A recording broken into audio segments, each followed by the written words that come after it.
Okay, so to continue, I was just showing you that we've got some nice French seams, nicely neatened, and the top is already finished. So onto the main part of the bag. So I'm going to start with the main outer, and I have already used fabric adhesive to fuse my wadding onto my outer fabric. So I've got them right sides together, lined them up, and I'm going to stitch down one side, ignore this square cutout, across the bottom, ignore that cutout, and then up the other side. I'm going to use a 1/4 of an inch seam allowance, which means I'm just going to pop my needle back into the central position and just doing a straight stitch with a standard stitch length at the same time. So I'm just pushing that through, or helping that go through, holding my wadding down. If you want to use a walking foot, it's a good idea. And you'll see again, I don't cut my thread. I just lift the presser foot so that I can line up the bottom raw edges and just go straight across there. And I haven't cut my thread in between. So straight across there, lift the presser foot and make sure those are all nicely lined up, and down the other side. Just make sure this is lined at the top here.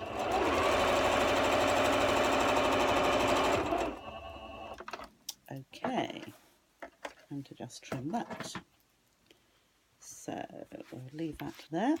Then we'll go on to the lining piece, and we are going to do very, very similarly, as in we are going to go down one side, ignore the square cutout, but then at the bottom I'm going to leave a gap. So I'll do an inch, inch and a half, leave a gap, then sew the rest of the bottom seam and then up the other side.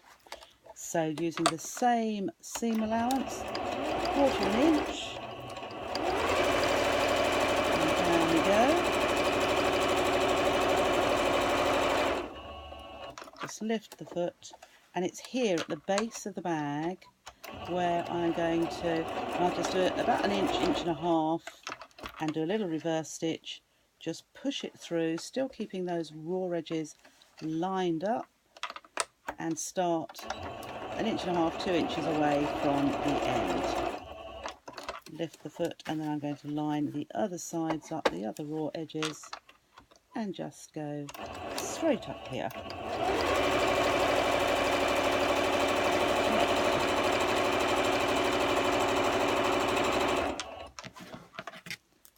Right, and trim that off.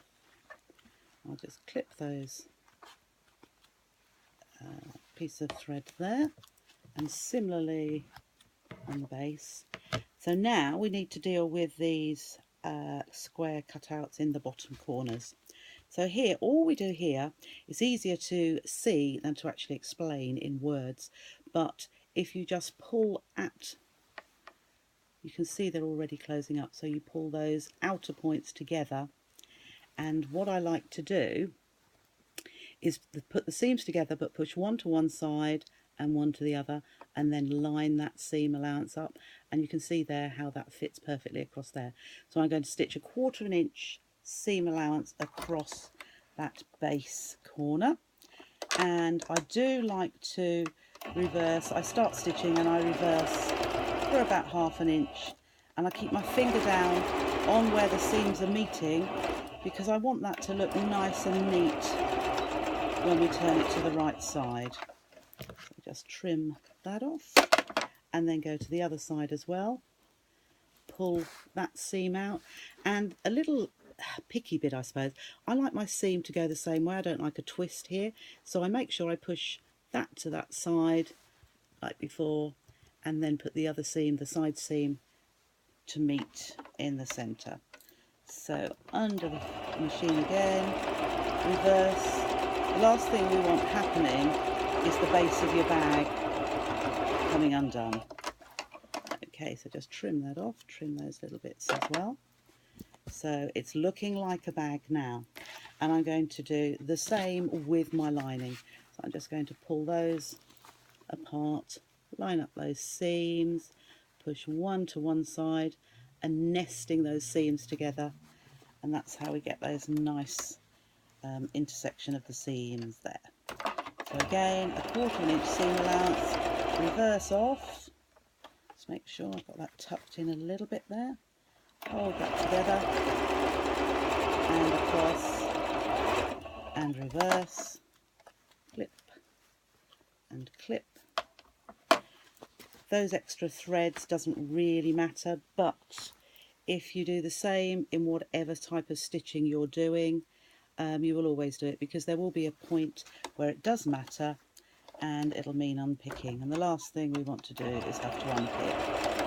So again, reversing off there, holding those seams down, over to the end, reverse and trim. So we are getting there very, very quickly. As I said, it is my go-to bag. It is just so simple and straightforward, and I have got that gap in the bottom there.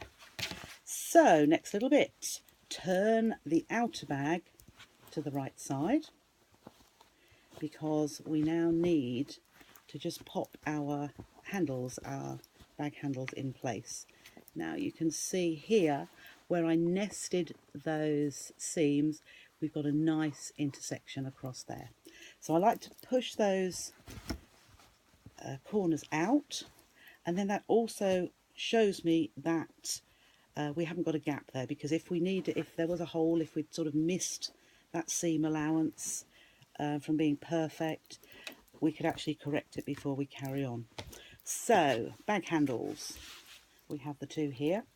Another little thing I like to do, where that seam where the two folded edges come together, I like those to be pointing into the middle. Doesn't really matter, but it's just something that I like. And also I want to get them centrally across the bag. So I eyeball, I don't want it too close to the edge, and I don't want them too close together in the centre, but I just eyeball about 1/3 of the way in and pop a pin there.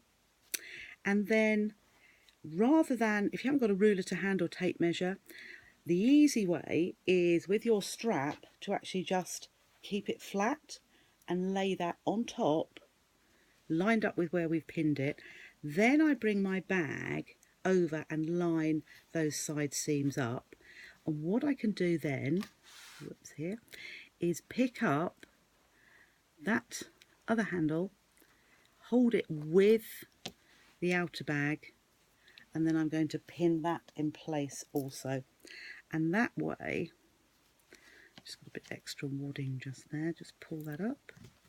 That way I've got that nicely centred. Then I can just flip it over, and making sure my folded edges are in the centre, and also the seams are absolutely flat there, I can then just lay my other bag handle exactly on top of the other side handle, and this time I just pull it flat and bring that round and lay that on top of the other handle as well. So that makes it quick and easy and no measuring. So I've got my handles in place, pinned in place. Just check that you haven't got any twists in your handles either. Excellent. Now the next little bit, we need to think about the lining. So normally, if I hadn't got the drawstring, I would just pop right sides together with my fabric, so I would put the bag inside the lining. But we need to think about the drawstring part, and the drawstring part needs to go on next. So here we have it, and what I like to do is, just to make sure I've got it the right way, I put it, it's going to come out of the bag like this. So thinking right sides together, I'm actually going to turn that, I'm just going to fold it back over, and now I know that that is going to turn out correctly. So I'm just going to tuck that over the top, and making sure my bag handles are tucked inside between the main bag and the lining, on the drawstring part, sorry. And then I'm going to line my French seam with my outer bag, and I am going to pop a pin in there, like so. I'm then going to turn to the other side, and I'm going to line up the French seam with the seam from the outer bag, and pin that in place. So I know that is correct now. I'm then going to just pop a pin in the centre as well, because if you remember, those French seams made this part just slightly smaller. So I'm just going to ease that into place, but that's fitting quite nicely. And that was the reason, if you recall, for only stitching 1/8 of an inch on my first seam. So I've got my drawstring part in place. Now I'm going to pop the lining, which is still inside out, but when I put the bag inside here, it means that I've got right sides together. So as long as you've got right sides together, all will be well. Let's just tuck that inside,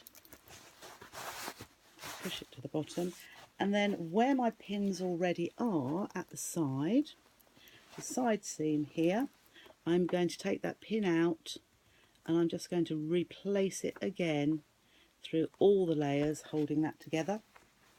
And then same with the other side, I'm going to take that seam and line that up. So take the pin out and pop that back in. So I've got everything there all nicely together. And I'm going to take that central one out as well to hold that together, and turn it to the other side, take that central pin and pop that back in again. Now's the stitching. So I'm going to take my accessory tray off to give myself a free arm. And I don't start right at the sides. I never start where there's going to be a bulky seam. So I'm actually going to start practically centrally, as long as it's not at the side seam. So I'm going to use 1/4 inch seam allowance again, and whenever I come to a bag handle, I could perhaps go a little bit slower, but the machine that I'm using doesn't mind that at all. But I am reversing over the bag handle just to give it extra strength. Maybe one day where you've got extra weight in your bag, you don't want the handle falling off. And then over the side seam, and you can see I'm taking my pin out before I get to it, over the bag handle again, and reverse all the way over, and pin out again. Another bag handle and reverse back over and up to the side seam. Just perhaps go a little bit slower, there's quite a bit of bulk there, but the machine I'm using is a Jaguar 405, and my goodness, I've had it now for probably about 3 months and it is absolutely amazing. I am incredibly impressed by what it will do. The stitch quality is really, really good, and talk about bulk, it doesn't mind it at all. So as I've come to where I started, I just continued probably 6-7 stitches over that. I'm just going to trim that a little bit away there. Trim off if you've got your bag handles sticking out a little bit over the seam. I'm just going to trim that away. Okay, so quick and simple, wasn't it? So I'm now looking at where my gap is in the bottom of the lining, and I'm just going to carefully pull my bag through. Okay, there we are. So there's our outer bag. Here are our handles, just where we wanted them to be. Here is our lining. So again, I'm just going to poke those corners out just to make sure that they're all nicely stitched as well. I'm going to pop my tray back on there. I just need to close the gap now before we do anything else. So quite a short little seam, but what I do here is just put my fingers in that opening and then just pull that together, and the raw edges actually tuck in, and then when they're tucked in I just roll my fingers or my nails along there. I would normally take it over to the ironing board, but I'm just rolling my fingers along, just finger pressing it, creasing it, so that I've got a nice, and I'm actually going to put a pin in there just to hold it. and